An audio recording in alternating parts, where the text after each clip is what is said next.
الرحمن الرحيم الحمد لله نحمده ونستعينه ونستغفره ونؤمن به ونتوكل عليه ونعوذ بالله من شرور أنفسنا ومن سيئات أعمالنا من يهده الله فلا مضل له ومن يضلله فلا هادي له ونشهد أن لا إله إلا الله وحده لا شريك له ونشهد أن سيدنا وسندنا وحبيبنا وشفيعنا ومولانا محمدا عبده ورسوله صلى الله تعالى عليه وعلى آله وأصحابه وأزواجه وذرياته وبارك وسلم تسليما كثيرا أما بعد فأعوذ بالله من الشيطان الرجيم بسم الله الرحمن الرحيم فمن يرد الله أن يهديه يشرح صدره للإسلام ومن يرد أن يضله يجعل صدره ضيقا حرجا كأنما يصعد في السماء كذلك يجعل الله الرجس على الذين لا يؤمنون وقال سيدنا رسول الله صلى الله عليه وسلم التجافي من دار الغرور والإنابة إلى دار الخلود واستعداد للموت قبل نزله أو كما قال النبي صلى الله عليه وسلم يا رب صل وسلم دائما أبدا على حبيبك خير الخلق كلهم تم نے چاہا ہی نہیں ورنہ حالات بدل سکتے تھے تم نے چاہا ہی نہیں ورنہ حالات بدل سکتے تھے علماء کی آنکھوں کے آنسو تمہاری آنکھوں سے نکل سکتے تھے تم تو ٹھہرے ہی رہے جھیل کے پانی کی طرح تم تو ٹھہرے ہی رہے جھیل کے پانی کی طرح ورنہ دریا ہوتے تو بہت دور نکل سکتے تھے معزز مؤقر معظم اسٹیج پر علماء اور مدرسہ حاضہ کے روح رواں حضرت مفتی محمد جابر صاحب اسی طرح سے آپ کے گاؤں کا نام دور و دراز تک اور دیگر صوبوں کے اندر نام روشن کرنے والے عزیز القدر حضرت قاری محمد جاوید ضیاء صاحب اور دیگر علماء معزز سامعین اعظام ابھی کچھ بھی وقت نہیں ہوا ہے لیکن آپ کی آنکھوں پر آپ کے چہرے پر نیند کے اثرات دکھائی دے رہے ہیں حالانکہ آپ علماء کو دیکھیے پوری رات پورا دن نہ جانے کہاں میں خود اسی طرح رات تقریباً 4 بجے میرٹھ پہنچا صبح 8 بجے پھر نکل گیا ابھی تک کمر سیدھی کر کے بھی نہیں دیکھی یہ تیسرا پروگرام ہے ایک جگہ اور جانا ہے میں بالکل وعدے کے مطابق مدرسہ حاضہ میں پہنچ گیا تھا اب 10 بج رہے ہیں 10 بجے بیان شروع ہو رہا ہے حالانکہ یہ میرا وقت پہلی کینٹ میں پہنچنے کا ہے بالآخر معزز سامعین اعظام میں نے آپ حضرات کے سامنے جو قرآن مقدس کی آیت کریمہ تلاوت کی ہے اس کے اندر رب کائنات نے ایک پیغام رب کائنات نے ایک اعلان یوں بیان فرمایا، اس کو سہل انداز میں آپ کے سماعتوں کے حوالے کر کے بات کو آگے بڑھاؤں گا۔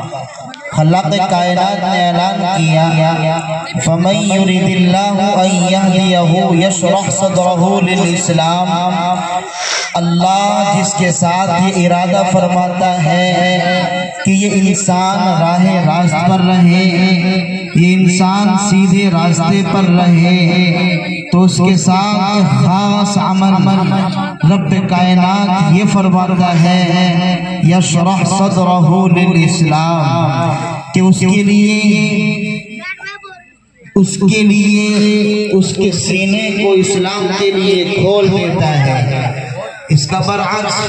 وَمَن يُرِدْ أَن يُضِلَّهُ يَجْعَلْ صَدْرَهُ ضَيِّقًا،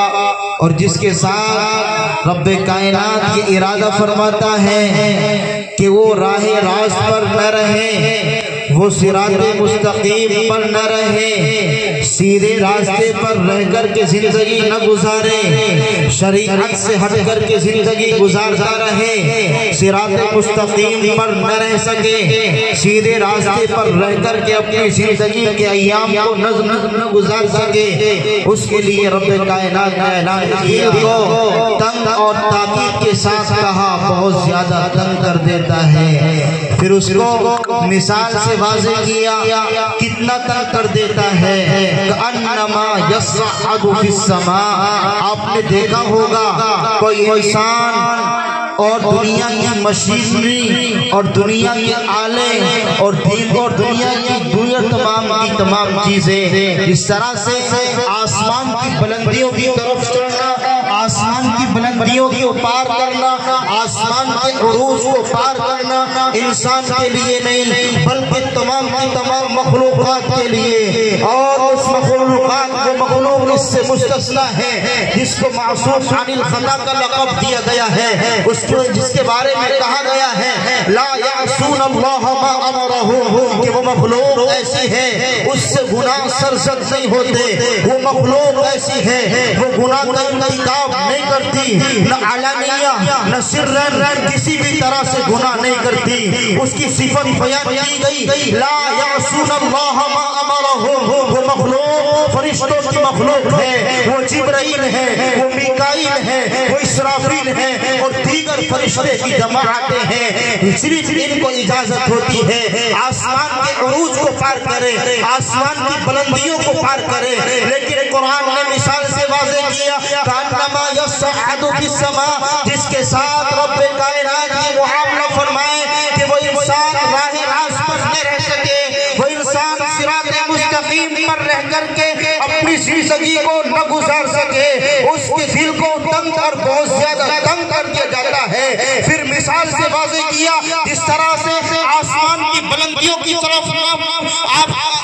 آسمان کی بلندیوں کی طرف چڑھنا ناممکن، آسمان کے عروج کو پار کرنا ناممکن، اسی طرح سے جس کے ساتھ اللہ یہ ارادہ فرمائے کہ سیدھے راستے پر نہ رہے تو شریعت کی بات اس کے دل کے اندر آئے، دین کی بات اس کے دل کے اندر آئے، قرآن کا کوئی پیغام اس کے دل کے اندر آئے، یہ نہیں ہو سکتا۔ یہ آیت کریمہ جب آقا علیہ السلام کے اوپر جبرائیل لے کر کے آئے، اس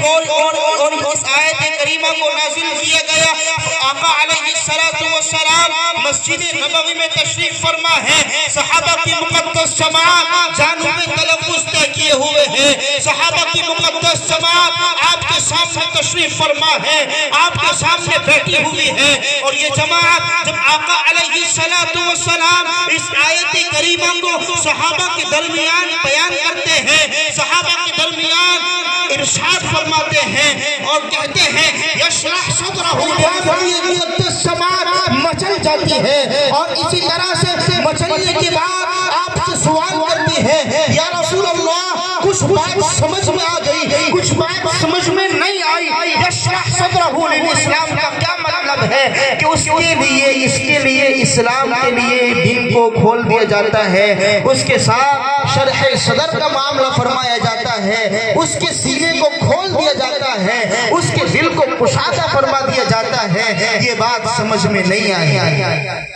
جب آقا علیہ السلام کے اوپر یہ آیت کریمہ نازل ہوئی، صحابہ اکرام نے معلوم کیا یا رسول اللہ یشرح صدرہ للاسلام کا کیا مطلب ہے؟ آقا علیہ السلام نے بیان کیا کہ خلاق کائنات کی طرف سے، احکم الحاکمین کی طرف سے ایک روشنی، ایک ایمان کی فضا اس کے قلب پر القا کی جاتی ہے، ایک ایمان والے کے دل پر ڈالی جاتی ہے، جس کا اثر یہ ہوتا ہے ایک وقت وہ تھا کہ اس کا دل اچھی باتوں کو قبول کرنے والا نہیں تھا، ایک وقت وہ تھا اچھی باتیں اس کے دل کو پسند نہیں آتی تھی، لیکن جب رب کی طرف سے ایمان کی فضا، ایمان کی روشنی اس کے دل کے اوپر ڈالی گئی، اب اس کا دل اس قابل ہو گیا ہے، اب اس کا دل اس قابل ہو گیا ہے کہ وہ اچھی باتوں کو قبول کرتا ہے، قرآن کے پیغامات کو اپنے اندر سمو لیتا ہے، قرآن کے پیغامات کو اپنے اندر لے کر کے اپنے شب و روز کو بنا لیتا ہے۔ آقا علیہ السلام نے واضح کیا کہ اللہ کی طرف سے ایک روشنی اس انسان کے دل کے اوپر ڈالی جاتی ہے، جس کے ساتھ رب کائنات کے معاملہ فرمائے، جس کے ساتھ یہ ارادہ فرمائے یہ انسان راہ راست پر رہے، یہ انسان صراط مستقیم پر رہ کر کے زندگی گزارے، رب کی طرف سے یہ فعل، یہ عمل اس کے ساتھ کیا جاتا ہے کہ اس کے دل کے اوپر ایمان کی روشنی ڈالی جاتی ہے۔ میں آپ کو بتاؤں، ایک مثال سے واضح کروں، آپ نے دیکھا ہوگا اپنے عرف کے اندر ایک آلہ پایا جاتا ہے جس کو میں اور آپ مغناطیس کے نام سے جانتے ہیں، اگر مغناطیس کے اندر چپکنے کی قوت نہ ہو، مغناطیس کے اندر چپکنے کی صلاحیت نہ ہو تو وہ چیز، وہ آلہ بیکار ہے، اس کو آپ مغناطیس کے نام نہیں دے سکتے، اس کو نہیں کہہ سکتے کہ یہ کام کی چیز ہے، فائدہ مند ہے، کیونکہ اس کے اندر چپکنے کی طاقت نہیں ہے، چپکنے کی صلاحیت نہیں ہے، لیکن جب اس چیز کے اندر چپکنے کی قوت ڈال دی گئی، چپکنے کی طاقت ڈال دی گئی، اب وہ کارآمد چیز بن گئی، اب وہ چیز فائدہ مند ہو گئی، اب انسان کو چاہیے کہ اس سے فائدہ اٹھائے، یہ حال دل کا ہے۔ اگر اللہ نہ چاہے کہ انسان صراط مستقیم پر رہے تو اچھی باتوں کو یہ دل قبول کرنے والا نہیں ہے، اچھی باتیں اس دل کے اندر آئے ایسا نہیں ہو سکتا، تو رب کی طرف سے روشنی کا القا کیا جاتا ہے، روشنی کی فضا اس انسان کے دل کے اوپر ڈالی جاتی ہے، اب یہ دل فائدے مند اور اسی طرح سے اچھا دل بن جاتا ہے۔ حالانکہ دل کے بارے میں آتا ہے، ملا علی قاری لکھتے ہیں کہ انسان کا دل آفاقی ہے، انسان کا دل اللہ رب العزت سے عرش پر بنایا ہے، تمام کے تمام اجزاء اس دنیا کے اندر بنائے گئے، لیکن جب دل کی باری آتی ہے تو رب نے عرش پر دل کا ایجاد کیا، رب نے اس دل کو عرش پر بنایا۔ ملا علی قاری لکھتے ہیں اگر انسان کو چاہیے کوئی انسان غلط کام کر رہا ہو، اس کی علامت یہ بیان کی گئی کہ اللہ نے اس دل کو عرش پر بنایا ہے۔ قرآن کہتا ہے، ملا علی قاری کہتے ہیں استفتی قلبک، انسان تنہائیوں میں گناہ کرتا ہے، انسان کھلا گناہ کرتا ہے، انسان آبادی سے باہر جا کر کے گناہ کا ارتکاب کرتا ہے، ارے اس کی زبان چوری کا مال قبول کرے گی، اس کا پاؤں چوری کرنے کے لیے جائے اس سے منع نہیں کرے گا، ہاتھ چوری کرنے میں ساتھ دیں گے، اور دل و دماغ تمام اجزاء غلط کام کرنے میں ساتھ دیں گے، لیکن غلط کام کرنے کے بعد اپنے دل سے معلوم کرو، استفتی قلبک، اپنے دل سے فتویٰ معلوم کرو کہ تو نے چوری کی ہے، یہ کام اچھا ہے یا غلط ہے، تو نے زنا کیا ہے، یہ کام غلط ہے یا اچھا ہے، تو نے گالی دی ہے، تو نے پڑوسیوں کا، تو نے بڑوں کا بے ادب، تو بڑوں کے سامنے بے ادبی سے پیش آیا ہے، تو نے یہ معاملہ صحیح کیا ہے غلط کیا ہے، دل کا جواب یہی ہوگا تو نے کام غلط کیا ہے۔ زنا غلط کام ہے، دل کہے گا تو نے کام غلط کیا ہے، چوری کرنا برا گناہ ہے، بڑا گناہ ہے، بڑا پاپ ہے، تو دل کہے گا تو نے چوری کی، غلط کیا ہے۔ حالانکہ ہم زبان کو دیکھتے ہیں، چوری کا حلوہ، چوری کا کوئی مال انسان کے پاس آئے، زبان کو اس کے ساتھ اچھا لگتا ہے، زبان کو ایسا بھی نہیں کہ چیز میٹھی ہو اس کو ذائقہ کے اندر مقرری معلوم ہو جائے، نہیں، بلکہ دل کی حالت یہ ہے، اس لیے ملا علی قاری لکھتے ہیں کہ دل آفاقی ہے، اللہ نے عرش پر اس دل کو بنایا ہے، اور کہتے ہیں استفتی قلب، گناہ کرے مولوی کے پاس بعد میں جا، پہلے دل سے معلوم کر کہ تو نے کام غلط کیا ہے صحیح کیا ہے۔ اس لیے میں اپنے موضوع سے ہٹ رہا ہوں، اپنے موضوع کی طرف آتا ہوں۔ جب آقا علیہ السلام نے پہلی علامت یہ بتلائی کہ اس انسان کے دل کے اوپر روشنی ڈالی جاتی ہے، روشنی کا القاء کیا جاتا ہے، اب تو دل اچھی باتوں کو قبول کرنے والا ہو جاتا ہے، غلط باتیں اسے اندر آ سکتی ہیں لیکن زندگی کا لائحہ عمل نہیں بن سکتی۔ پھر آقا صحابہ کرام رضوان اللہ تعالی علیہم اجمعین نے پھر معلوم کیا، یا رسول اللہ، جس کے ساتھ اللہ ارادہ فرمائے کہ انسان راہ راست پر رہے اور اس کے لیے، اس کے اسلام کے لیے اس کے دل کو کھول دیا جائے اور پھر اس کے دل کے اوپر روشنی ڈال دی جائے، ایمان کی فضا اس کے دل کے اوپر القاء کر دی جائے، اب اس کی کیا علامت ہے؟ امام حاکم علیہ الرحمہ نے مستدرک حاکم کے اندر 3 علامتیں بیان کی، وہ تینوں علامتیں، سب سے پہلی علامت آقا علیہ السلام نے بیان فرمائی التجافی من دار الغرور، دوسری علامت والانابت الى دار الغرور، تیسری علامت استعداد للموت قبل نزولی، جس کے ساتھ رب کائنات کی ارادہ فرمائے کہ انسان صراط مستقیم پر رہے اور اس کے دل کو کھول دیا جائے، اس کے قلب کے اوپر ایمان کی فضا ڈال دی جائے، اس کی 3 علامتیں ہم سب کے آقا جناب محمد رسول اللہ صلی اللہ علیہ وسلم نے بیان فرمائی۔ سب سے پہلی علامت التجافی من دار الغرور، آقا کس چیز کو کہہ رہے ہیں کہ اس دنیا کے گھر سے، اس دھوکے کے گھر سے اپنے ذہن کو ہٹا کر کے زندگی گزارنا، آقا کس چیز کے بارے میں کہہ رہے ہیں کہ اس دھوکے کے گھر سے اپنے دل کو ہٹا کر کے زندگی گزارنا، ہم قرآن کے دامن سے وابستہ ہیں، آئیے قرآن سے معلوم کرتے ہیں آقا دھوکے کا گھر کس کو قرار دے رہے ہیں۔ قرآن ہمیں بتاتا ہے وَمَا الْحَيَاةُ الدُّنْيَا إِلَّا مَتَاعُ الْغُرُورِ، یہ دنیا کی تمام چیزیں دھوکے کی چیزیں ہیں، اور دنیا خود دھوکے کا گھر ہے، یہ آسمان ہے، عارضی ہے، ایک دن تھا یہ آسمان نہ تھا، آج میں اور آپ دیکھ رہے ہیں آسمان موجود ہے، ایک وقت تھا میں اور آپ موجود نہ تھے، آج میں اور آپ دیکھ رہے ہیں، ہم تمام یہاں بیٹھے ہوئے ہیں، ایک وقت تھا یہ زمین نہ تھی کیونکہ یہ عارضی ہے۔ ایک ضابطہ آپ کو بتاؤں، جس چیز کے اوپر فنا طاری ہو اس چیز کو حادث کہا جاتا ہے، اور اگر بقا کسی چیز کو حاصل ہے، قرآن نے واضح کیا کل من علیہا فان ویبقا وجہ ربک ذو الجلال والاکرام، اس کائنات کے اندر صرف ایک ذات ایسی ہے جس کو بقا حاصل ہے، جس کے اوپر دور ابتدا کوئی نہیں، جس کے اوپر دور انتہا کوئی نہیں، اگر وہ ذات ہے وہ خلاق کائنات کی ذات ہے، وہ رب العالمین کی ذات ہے، وہ وہی ذات ہے جس نے مجھے اور آپ کو پیدا کیا، جو میرے اور آپ کا خالق ہے، جو میرے اور آپ کا مالک ہے۔ اگر کوئی ذات ہے جو ہمیشہ سے ہے اور ہمیشہ رہنے والی ہے، وہ صرف اللہ کی ذات ہے، بڑھ رہا ہو اور اس دنیا کو چھوڑ کر کے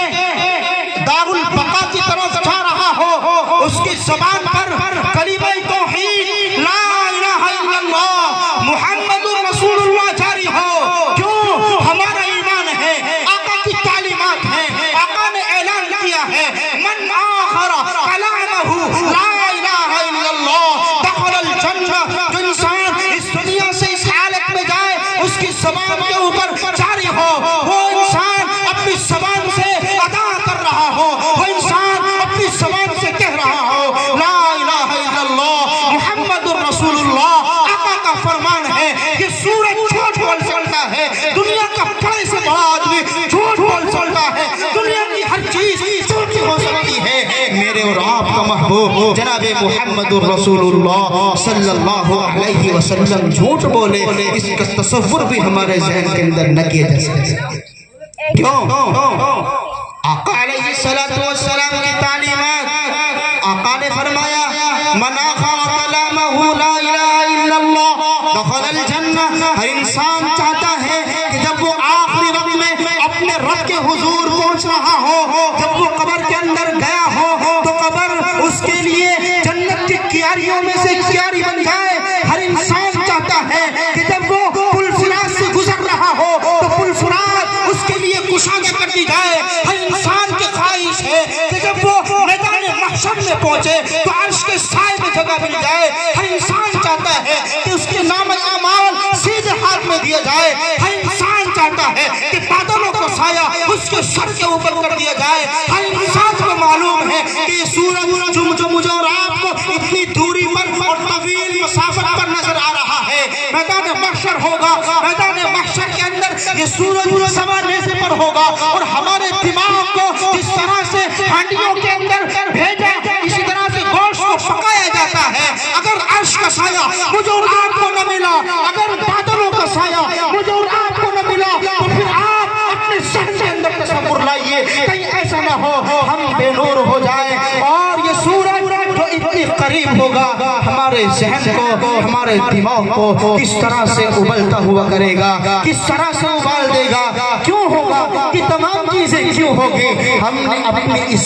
دھوکے کے گھر کو اصل زندگی سمجھی ہوگی. کیونکہ یہ چیزیں، یہ دنیا عارضی ہے. عارضی چیزوں سے دل لگایا جاتا ہے. نہیں، قطعاً نہیں، بالکل نہیں. بیوقوف ہے جو عارضی چیزوں سے دل لگائے، وہ انسان بیوقوف. سب سے پہلی علامت میں پھر اپنے موضوع سے ہٹ رہا ہوں. آقا علیہ السلام نے اس کے 3 عمل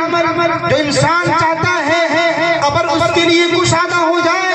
میدان محشر سے پہنچے، عرش کا سایہ اور بادل اس کے سر کے اوپر سایہ فگن ہو، اس کے سیدھے ہاتھ کے اندر نام اعمال تھمایا جائے. تو 3 عمل آقا علیہ السلام نے بیان فرمائے. سب سے پہلا عمل،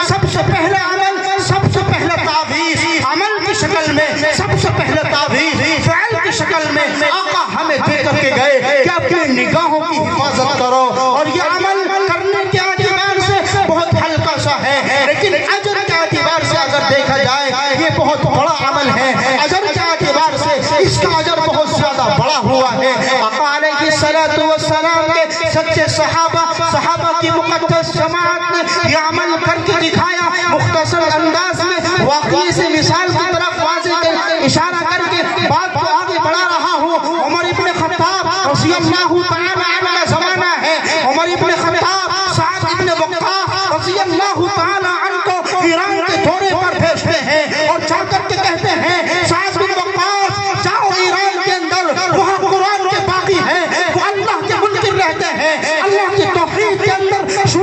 شرک کرنے والے ایران کے اندر موجود ہیں. جاؤ جا کر کے ایمان کی دعوت دو، ان سے کہو یا تو ایمان کے اندر آ جاؤ، اگر ایمان کے اندر نہیں آتے تو ٹیکس دینے لگو، اگر ٹیکس بھی نہیں دیتے تو آؤ میدان کے اندر چل کرتے ہیں، آ جاؤ تو حق ہو جائے، معاملہ صاف ہو جائے گا تو جیتے گا،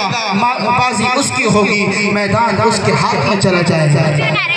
عمر ابن خطاب رضی اللہ تعالی عنہ یہ خلیفہ رسول عمر ابن خطاب نے آقا علیہ السلام کو پیغام دیا، سعد بن وقاص جاؤ ایران کے اندر، جاؤ جا کر کے اعلان کرو یا تو ایمان قبول کرو، اگر ایمان قبول نہیں کرتے تو پھر ٹیکس دینے لگو، اگر ٹیکس بھی نہیں دیتے آؤ تمہارے لیے جہاد کا اعلان ہے، آؤ تم سے جہاد کیا جائے گا، آ جاؤ تم سے لڑائی کی جائے گی، تمہیں تحقیق کرایا جائے گا. اسی طرح سے یہ سعد بن وقاص رضی اللہ تعالی عنہ ایران کے دورے پر نکل پڑتے ہیں. ایران سے وہاں پڑاؤ ڈالنے کے بعد بادشاہ کو خبر پہنچتی ہے کہ عرب کے باشندے وہ صحابہ کی مقدس جماعت جو آقا علیہ السلام پر اپنے تن من دھن قربان کرنے کے لیے ہر وقت تیار رہا کرتی تھی، وہی صحابہ کی جماعت عرب کے باشندے ایران کی طرف آئے ہیں. ایران کا بادشاہ اپنے قاصد کو بھیجتا ہے، جاؤ جا کر کے دیکھ کر کے آؤ عرب کے جو باشندے آئے ہیں ان کی حالت کیا ہے، کیا وہ ہتھیار کے اعتبار سے، کپڑوں کے اعتبار سے، طاقت کے اعتبار سے مضبوط ہیں یا نہیں. یہ قاصد سعد بن وقاص رضی اللہ تعالی عنہ کے پاس آتا ہے اور آ کر کے دیکھتا ہے کہ کمزور حالت ہے، لڑنے کے لیے ہتھیار نہیں ہے، بدن کے اوپر پھٹے پرانے کپڑے ہیں، سواریوں کا انتظام نہیں ہے، اور ایک وقت ہو گیا ہے، ایک لمبی مدت ہو گئی ہے ان کو اپنی بیوی سے ملے ہوئے، ایک وقت سے یہ اپنی بیویوں سے نہیں ملے ہیں، اور یہ تاثرات وقاص بادشاہ کے سامنے پیش کرتا ہے۔ بادشاہ سے کہتا ہے اے بادشاہ سلامت، عرب کے باشندوں سے گھبرانے کی ضرورت نہیں ہے، میں ان کو دیکھ کر کے آیا ہوں، ان کی حالت کمزور ہے، میں ان کو دیکھ کر کے آیا ہوں، ان کے بدن کے اوپر پھٹے پرانے کپڑے ہیں، میں ان کو دیکھ کر کے آیا ہوں، ان کے لیے سواریوں کا انتظام ان کے پاس نہیں ہے، لڑنے کے لیے ہتھیار ان کے پاس نہیں ہے، اور ایک وقت ہو گیا ہے ان کو اپنی بیوی سے ملے ہوئے، وہ بہت دنوں سے اپنی بیویوں سے دور ہیں۔ جب یہ تاثرات بادشاہ کے سامنے بادشاہ کا قاصد پیش کر رہا ہوتا ہے تو بادشاہ حکم دیتا ہے ایران کے اندر جتنی خوبصورت حسین لڑکیاں ہیں ان کو سجا کر کے بجا کر کے ایران کے راستوں پر کھڑا کر دیا جائے، اور صحابہ کی مقدس جماعت کو کہا جائے آ جاؤ، بادشاہ کا حکم ہے ایران کے اندر داخل ہو جاؤ۔ ادھر سعد بن وقاص نے اعلان کر دیا، سعد بن وقاص رضی اللہ تعالی عنہ نے کہا اے میری صحابہ کی جماعت، اے صحابہ کی جماعت، اے میرے ساتھیوں، ہو سکتا ہے آج راستوں کے اندر تمہاری آزمائش ہو جائے، ہو سکتا ہے تمہیں امتحان کی گھڑیوں سے گزرنا پڑے، ہو سکتا ہے جب تم راستوں سے گزر رہے ہو تو تمہارے امتحان، تمہارے ایمان کا امتحان ہو رہا ہو، تمہارے ایمان کا امتحان لیا جا رہا ہو، کہیں ایسا نہ ہو تم راستوں سے گزر رہے ہو، تمہارا امتحان ہو، تم امتحان کے اندر فیل ہو جاؤ۔ ادھر بادشاہ کا حکم ہے کہ ایران کے راستوں کے کنارے پر خوبصورت لڑکیوں کو سجا کر کے بجا کر کے ان کو خوبصورت کر کے، پہلے سے خوبصورت ہے، ان کو سجایا گیا، بجایا گیا، سنگار ان کا کیا گیا تو بالکل نور علی نور راستے پر کھڑا کیا گیا۔ ادھر قاصد بادشاہ کی جماعت کو لے کر، ادھر قاصد صحابہ کی مقدس جماعت کو لے کر کے بادشاہ کے دربار میں پہنچ رہا ہے، اور یہ صحابہ کی مقدس جماعت اپنی نگاہوں کو نیچا کیے ہوئے راستہ طے کر رہی ہے۔ ایک کمزور سا صحابی پیچھے رہ گیا اور ایک خوبصورت لڑکی آئی، آ کر کے بغل گھیر دیا، اپنی گود کے اندر اس صحابی کو مضبوطی سے پکڑنے کے بعد کہا اور تم کس قوم کے باشندے ہو، تم کس نبی کی امت سے ہو، تم کس مذہب کے ماننے والے ہو؟ ارے ہمیں سجا کر کے بجا کر کے راستوں کے کنارے پر کھڑا کیا گیا تھا تاکہ جب تم راستوں سے گزرو تو تمہاری نگاہیں ہمارے بدن کو دیکھ کر کے اپنے ایمان کو پھر جائے، اپنے ایمان کو تم چھوڑ دو، اپنے ایمان سے تم پھر جاؤ، اپنے ایمان کا تم جنازہ نکال دو۔ میں تمہیں دیکھ رہی ہوں، تمام کے تمام ساتھی، تمام کے تمام صحابہ اپنی نگاہوں کو نیچا کیے ہوئے چلے جا رہے ہو، آخر کس کس گھر دل کے ہو؟ تمہاری آنکھوں کے اندر آنکھیں ہیں یا پتھر ہے؟ وہ پیاری لڑکی، خوبصورت لڑکی اس صحابی سے کہتی ہے کہ کس مذہب کے ماننے والے، کس نبی کے امتی ہو، کس مذہب سے تمہارا تعلق ہے؟ وہ صحابی جو پیچھے رہ جانے والا ہے وہ صحابی بیان کرتا ہے اے میری پیاری بہن، ہم ایران کے اندر آئے ہیں، ہم ایران کے اندر آئے ہیں اپنی پیاری ماں بہنوں کی عزت کی، آبرو کی، اور کی محافظ بن کے آئے ہیں۔ ہم بدن کے نوچنے والے نہیں ہیں، ہم دوپٹوں کو کھینچنے والے نہیں ہیں، بلکہ ہم تو عزتوں کے محافظ ہیں، اور کے محافظ ہیں، ہم عزتوں کی حفاظت کرنے والے، عزتوں کے رکھوالے بن کر کے آئے ہیں۔ وہ پیاری بہن کہتی ہے نہ جانے کتنے مذہب والے اپنے ایمان کا پرچم کرنے کے لیے اس ایران کی طرف آئے، تمام کے تمام خواہشات کے پجاری تھے، تمام کے تمام بدن کو نوچنے والے تھے، تمام کے تمام اپنی اوڑھنیوں کو کھینچنے والے تھے، بدن کو چھلنی اور عزت کو داغدار کرنے والے تھے۔ تم پہلی قوم ہو، پہلے مذہب کے ماننے والے ہو کہ تم ہماری عزتوں کے محافظ بن کے آئے ہو، ہماری اوڑھنیوں کے محافظ بن کے آئے ہو۔ جاؤ جلدی کرو کہیں ایسا نہ ہو رب کا قہر، رب کا عذاب اس جگہ نازل ہو جائے. ہمیں بھی اپنے مذہب کے اندر داخل کر لیجیے. بات موضوع سے ہٹی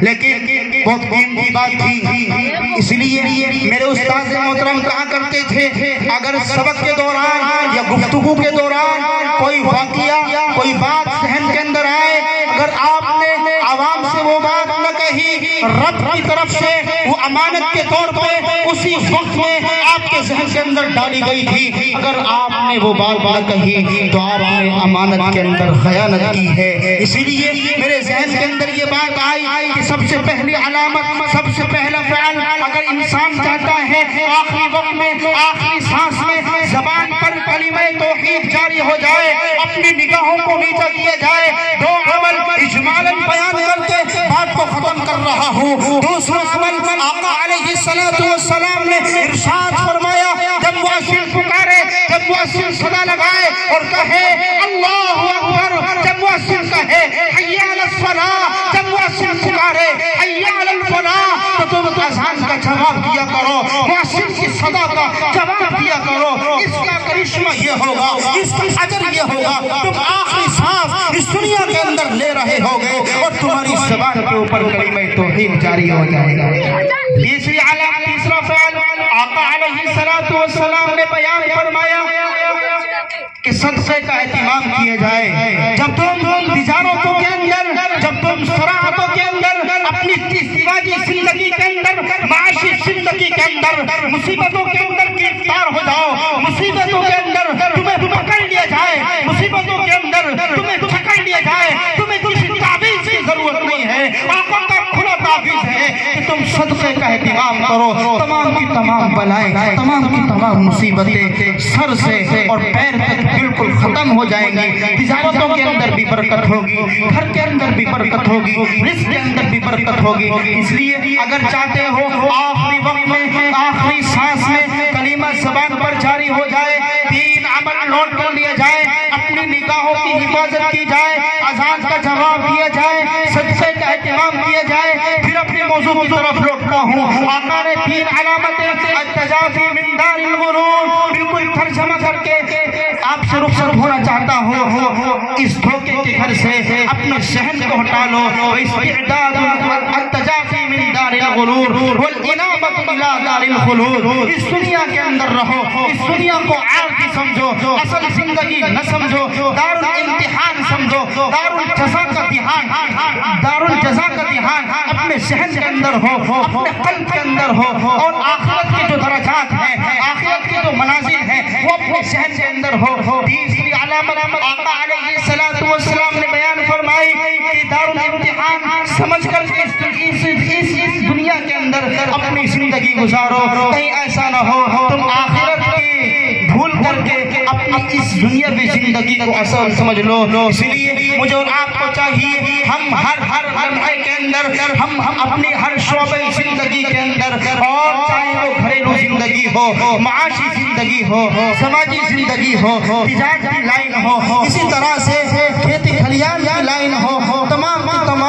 درجات کے اندر، تمام لائنوں کے اندر آقا علیہ السلام کی سیرت اپنے ذہن کے اندر رکھے. اللہ سے دعا ہے کہنے سے زیادہ، سننے سے زیادہ عمل کی دولت سے مالا مال فرمائے. جو باتیں کہی گئی ان پر عمل کی توفیق عطا فرمائے. آخر دعوانا الحمدللہ رب العالمین.